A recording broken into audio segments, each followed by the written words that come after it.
what you just said there. That's I feel like what so much of humanity has strived for, just like paint their perspective on so many different levels, like through painting, like Da Vinci or whatever, or like through art, music, singing, or guitar, but whatever that happens to be, just talking to a person on the street, you know, they're just trying to translate their own perspective day in and day out. Just know, I want you to see me. And there's absolutely room for the corruption of that. I mean, like that's one thing that we need to be as aware that this is a possibility, that our perceptive and our influences can be, our perception of reality can be influenced by music and media and other art forms, because it changes our perspective on it. We look at things totally differently. Take, for example, the tornado in Goderich. At one point, it was just simply a statistic. A tornado touched down in Goderich. If you looked at that as just simply a fact, it doesn't matter much. But when we see the photos, hear the stories of the people in Goderich, then it becomes reality. Yeah. It becomes something we're like, wow, this is bad. Yeah, suddenly it's in your dimension. Because like that's kind of, you can push stuff out of like your perception as much as you want, right? Like there's children dying on the other side of the world. Like it sucks and everything, right? But I mean, is it in our dimension if we choose to let it be, sort of thing? If a tree falls in the forest, and nobody's there to hear it, does it exist?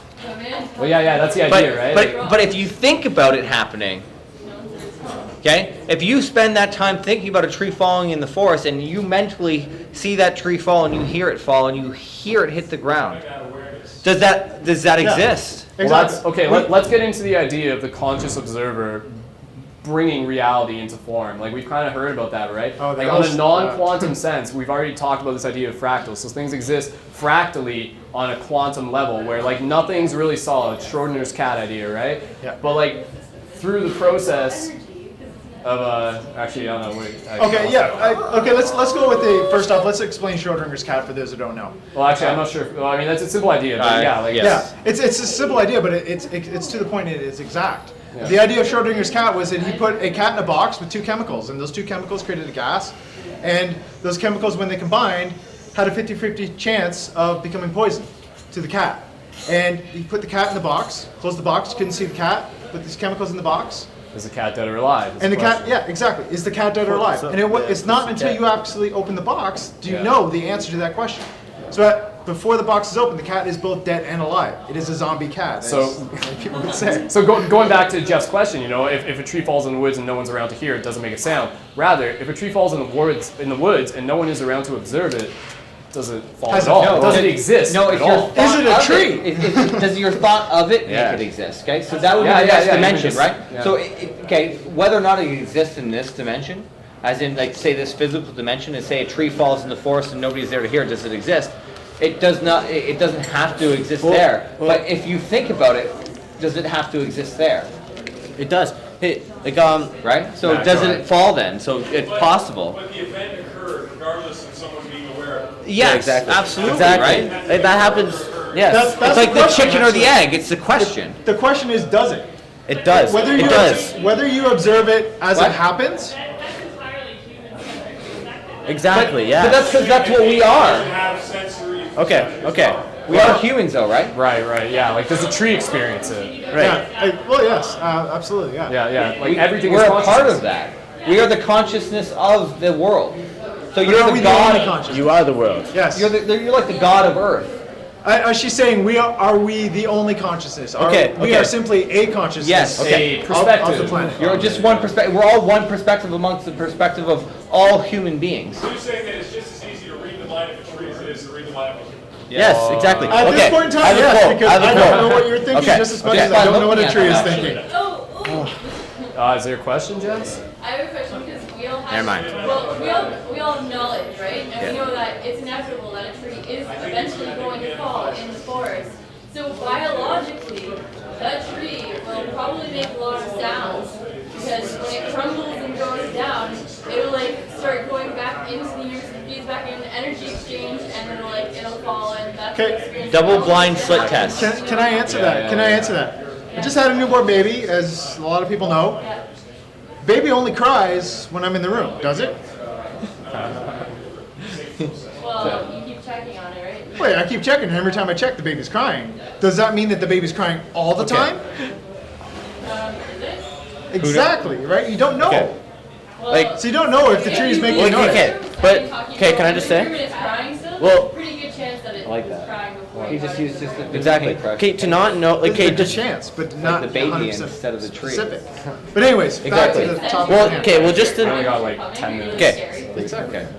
All right. Okay, well, guys. just okay, Matt, well, make a point. Okay, well, just to not know or just to know, it doesn't cancel out that it exists or not. Like, I have a quote that correlates with this with William Blake. Like, if the doors of perception are cleansed, then everything would appear to you as it is, infinite. So with things being infinite, whether you think or don't think, it exists no matter what, cause and effect.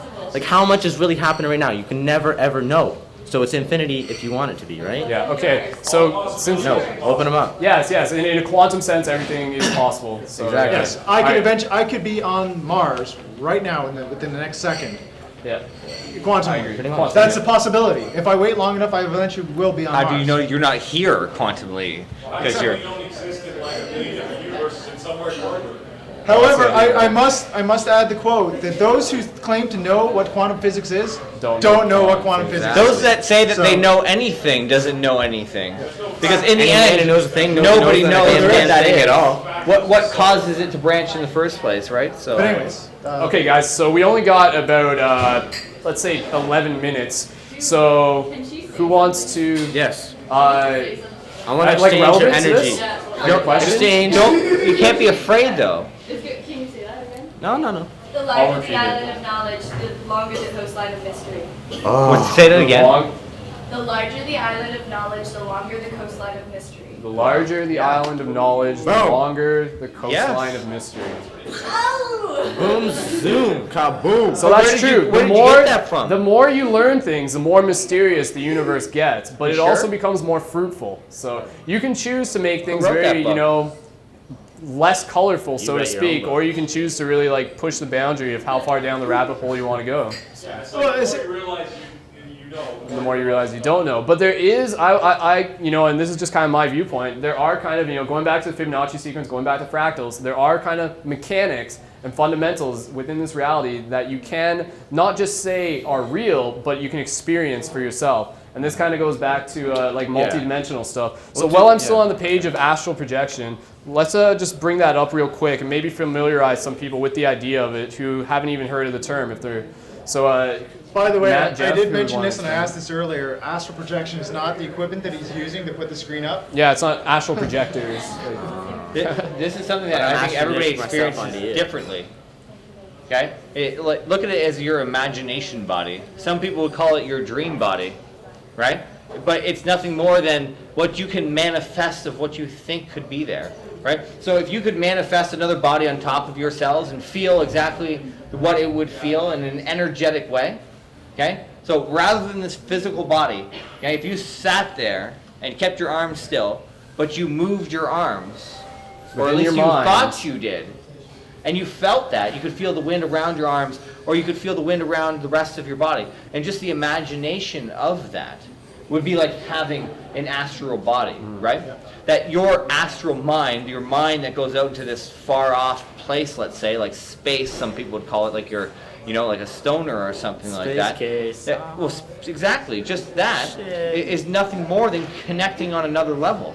Can I I'd like to add an experience. When I was a kid, I used to drive the 401 all the time to visit my sister up in Oshawa. And as driving, you get bored, and so you try and think of things. And so what I would do is I would project almost a shadowy figure. Running around doing parkour on the obstacles? Exactly. Yeah, Yes. yeah. Exactly. Who hasn't done and so that? therefore there's that shared experience. We've done that. It's an astral projection. We go. Yeah. And even before parkour was even parkour, really. Yeah. Just Spider-Man. Free Just- running. yeah. Exactly. And so there's that shared experience. It's something on the side Yeah, of the road, yeah, running yeah. beside the car. Hitting off shit. Yeah. Exactly. Jumping over cars. Yeah. We've all been there. And now through sharing this experience, I know I'm not alone. I know I'm part of this one. Yeah. Right? So that we project in many different ways. Many Yeah. of us is projecting an image of ourselves that's not really part of ourselves.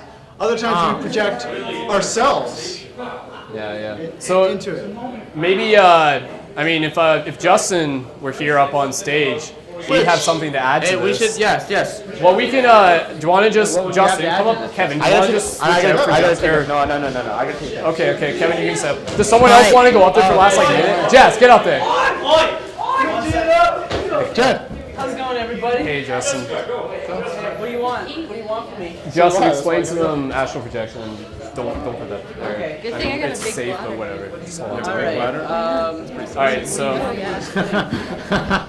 explain how we are multi-dimensional beings and how we can experience this through astral projection.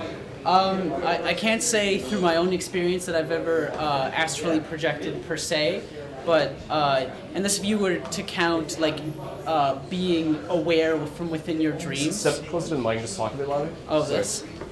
Yeah, like it's just for recording, right? Okay. It's not an amplification. All right. Then just turn that if you guys are talking. Yeah.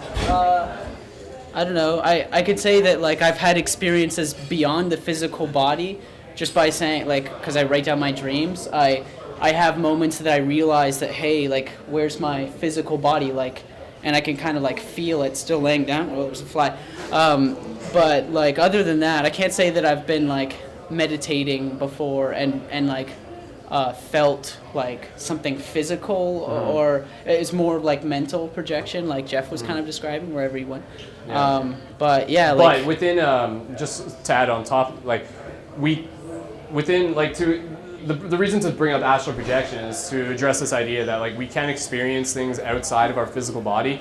And again, like we do this every day, like on a nightly basis, like within our dreams. Because like when we dream, like our consciousness is existing like on a higher dimensional plane where there's different mechanical laws. Like since it's like a higher dimension, like there's gravity doesn't exist in the same way, and time doesn't exist in the same way. So you can manifest things within your dreams more instantaneously. Like one of the big differences between the dimensions of dreaming and this dimension is the fact of time. You can manifest things through intent within this reality, but since there's time, it's going to take a little while until it comes back to you. In a dream, you can be like standing there and be like, oh, I wish I was riding a bike right now. Be like, and then like next thing you know, you're on your bike and you're riding away, right? yeah, well, there's a lot of people that always say that like astral projection is like extremely hard to achieve through meditation, but like when it comes to dreaming, it's extremely easy because all you really have to do is realize that you're already there because it happens naturally as you fall asleep, right? Yeah. Okay. What do you guys have something to say about this, or do you want to bring your own topic? I have something to say about the previous subject. Okay, go there. Go ahead. Do you want me to? Should I go now? Go ahead. Yeah. Okay. What was the previous subject? The previous subject was about like dimensions, and you guys kept on talking about chickens and not knowing things and stuff. And anyways, like what I was gonna say is, I just get the feeling like you guys have very strong beliefs, but you can never find any truths or beliefs alone. Actually, to find truth, you have to give up your beliefs. It's got to be experience, right? And yeah, you have to give up completely on your beliefs entirely, or else you'll never find any truth at all. Yeah, no, ever. I agree, man. Like, And you believe it for that slight second, you can't see any truth. Well, maybe if as soon as you give up your belief in something, it disappears. It's gone. I agree with you that you should not believe in anything. No.